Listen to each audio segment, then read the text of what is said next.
Good afternoon, ladies and gentlemen. PCO Secretary Dave Gomez. These wild accusations are completely without basis in fact. All the charges leveled against the president are pure hearsay. Let us not forget President Marcos Jr. himself exposed all these flood control anomalies and has taken numerous steps since to ensure that the guilty are brought to justice, the stolen wealth recovered, and the system is fixed to avoid any of this from happening again. Rep. Saldico should come back to the country and sign everything he said under oath with the proper judicial authorities. Thank you. Secretary Amina Pangandaman of DBM.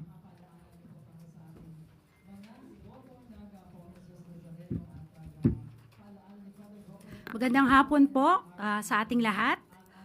All appropriations ordered by the President is already in the National Expenditure Program. That is why it is called the President's Budget. So we reject any insinuations about it. The BICAM is purely under the power of the legislature. We respect and strictly follow the budget process, and all our actions are above board. Kung maaalala niyo po ang proseso ng budget, ginagawa po ng executive ng 6 na buwan ang ating President's Budget and National Expenditure Program. Ayon sa Constitution, we have 30 days after the State of the Nation Address para isubmit ang National Expenditure Program sa Kongreso. At ayon din sa Constitution, pagkatapos natin masubmit po ang budget sa Kongreso, magkakaroon po tayo ng briefings, di po ba? So ginawa din po yan ng executive para ma-explica po kung ano ang laman ng President's Budget at ng National Expenditure Program. Pagkatapos po nun, magde-deliberate na po sila. Wala na pong role ang Office of the President, ang executive sa BICAM. Yun lang po. Maraming salamat po. Thank you, Secretary Dave Gomez and Secretary Amina Pangandaman. We now have Undersecretary Claire Caso, the Palace Press Officer. Magandang araw, Malacanang Press Corps. Katatapos lang mag-ulat ng Pangulo kahapon ng mga nagawa upang mapanagot ang lahat ng sangkot. Sa loob lamang ng 3 buwan matapos ibunyag ni Pangulong Ferdinand R. Marcos Jr. ang mga irregularidad sa mga maanumalyang flood control projects ng bansa, marami na ang mga lumutang na personalidad at ang kanilang mga di umanong kinalaman dito. Kabilang narito ang dating kongresistang si Zaldico. Ang pagkakasangkot ng pangalan ni Zaldico ay bunga ng mga ebidensya, mga testimonya, at mga di umanong pagpapayaman niya na makikita sa mga ari-ariang naipundar nila. Dahil lumiliit na ang mundo ni Zaldico, kailangan niyang umiwas at iiwas ang sarili at mag-name drop kahit walang katibayan at laway lang ang puhunan. Para masagip ang sarili sa paratang ng pagnanakaw sa kaban ng bayan at mapalitaw na siya ang biktima, siya ay magtatahi ng maling kwento laban sa ibang tao. Magtuturo ng iba, puwera ang sarili niya, kahit na ang ari-arian niya at ng kanyang pamilya ay nagsusumigaw ng ebidensya laban sa kanya.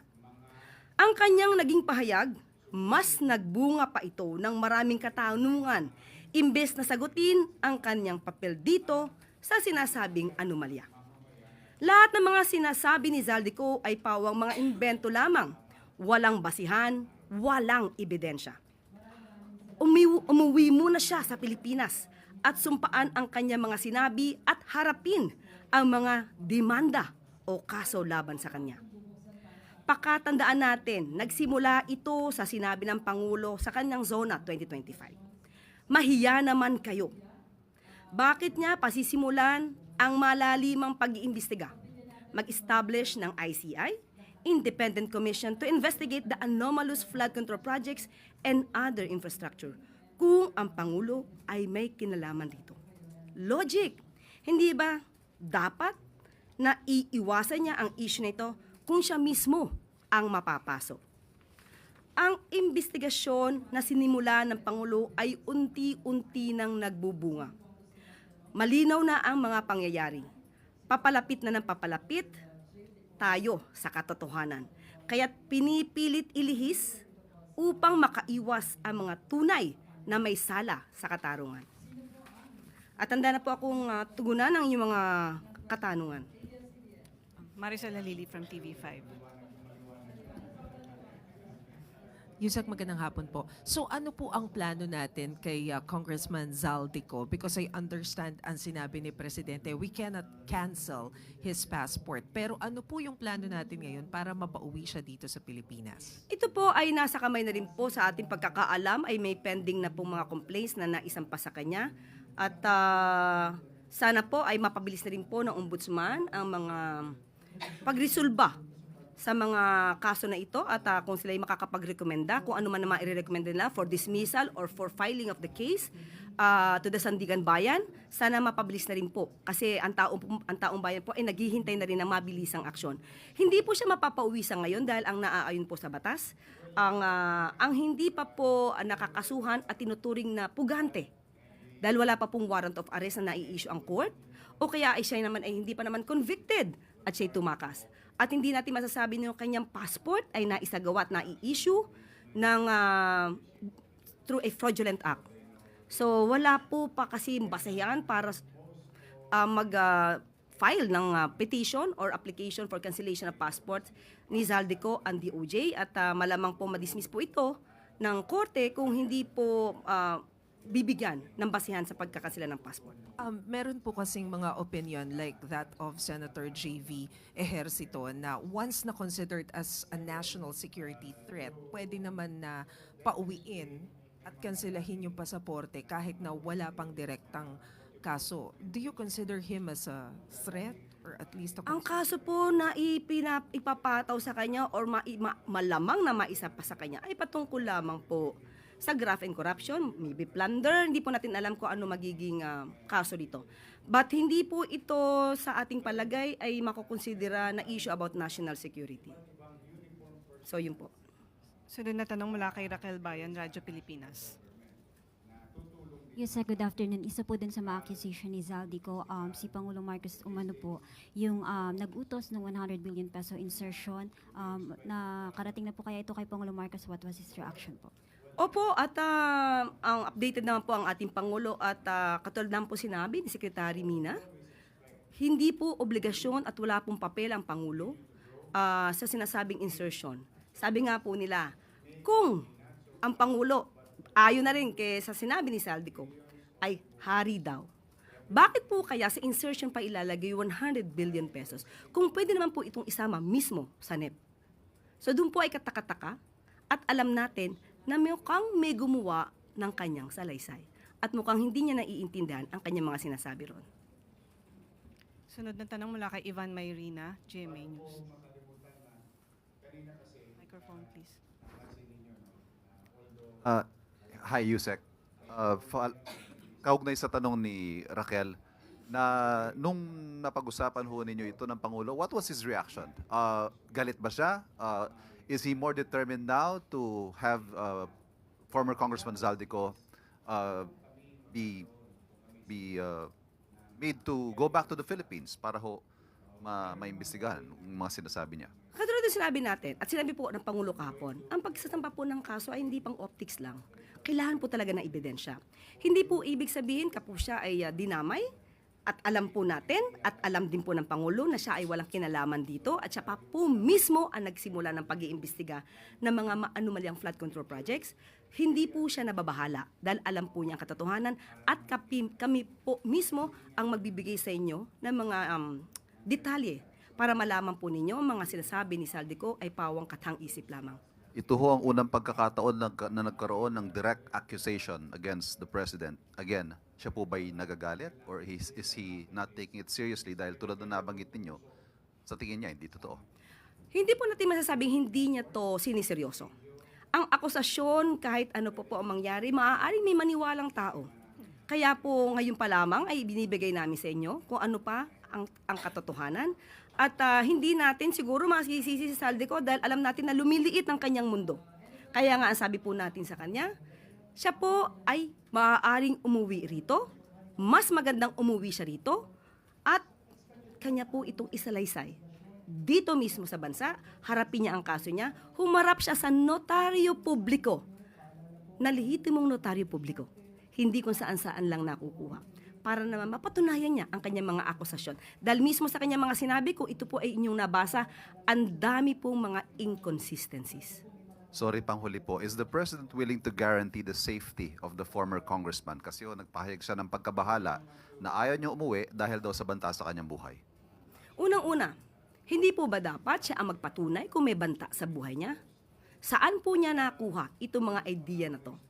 Nung umuwi po ba siya dito, or rather, nung siya ba ay umalis, may pagbabanta na sa buhay niya? Nasa na mga records na masasabing may nagbabanta sa buhay niya?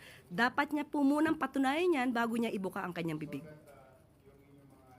Sunod na tanong mula kay Eden Santos, Net 25. Yusek, ano po yung naging dahilan ni Kong Saldico, bakit siya biglang bumaliktad at itinuro ang Pangulo at si former Speaker Martin Romualdez dito po sa korupsyon sa flood control projects? Alam naman po natin na close yung kanilang relationship. Pinupuri pa nga siya ng Pangulo bilang chair ng appropriations before sila po ni Speaker Martin. Ba't biglang naging ganito po yung kanyang salaysay at itinuro niya mismo ang Pangulo dito sa anomalya na ito? Unang-unang po, parang wala naman po ako masasabi na sila'y close. Wala po ako nakikita kung gaano ang closeness nila.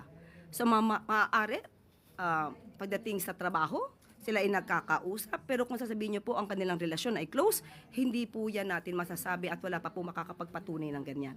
Unang-una po kung anong dahilan niya, yan po ang magiging trabaho ng mga matitinong mga media practitioner. Kayo po ang magtanong sa kanya. Bakit siya nagsasabi ng mga ganitong kwento at hanapan niyo po siya ng ebidensya? Dahil kung kami po ang tatanungin niyo, hindi namin alam kung bakit siya nagsasalita ng kasinungalingan. Most probably, para itawid ang kanyang sarili at sabihin wala siyang kasalanan. Yun ang pinaka-basic reason. Pero kung ano pang mas malalim na dahilan niya, kayo na po ang magtanong sa kanya. Ano po yung ini-expect ng Pangulo na implikasyon itong paglantad ni Saldico at pagturo mismo sa kanya sa anomalyang ito, lalo't ang taong bayan po ay sinasabing galit na nga sa nangyayaring matinding korupsyon po sa gobyerno? Ang implikasyon pong nakikita natin ay mas magagalit ang mga tao kay Saldico dahil sa kanyang pagsisinungaling. Makikita natin na lahat ng kanyang sinabi, katulad na nga ng mga eksperto sinabi, bakit kailangan pa na mag-insert ng 100 billion pesos samantalang kaya namang isama ito sa NEP. So doon pa lamang po, dapat magalit talaga ang tao dahil marami nagsisinungaling para maisalba ang kanilang sarili. Salamat. Next question mula kay Christian Yasores, DZMM. Hi, Yusek. May mga ulat po na lumabas sa social media na nagpatawag di umano ng meeting si Pangulo sa kanyang security cluster. Is the palace in panic mode dahil so posible po na mag-spark na naman ng panibagong public outrage yung expose ni dating congressman ko?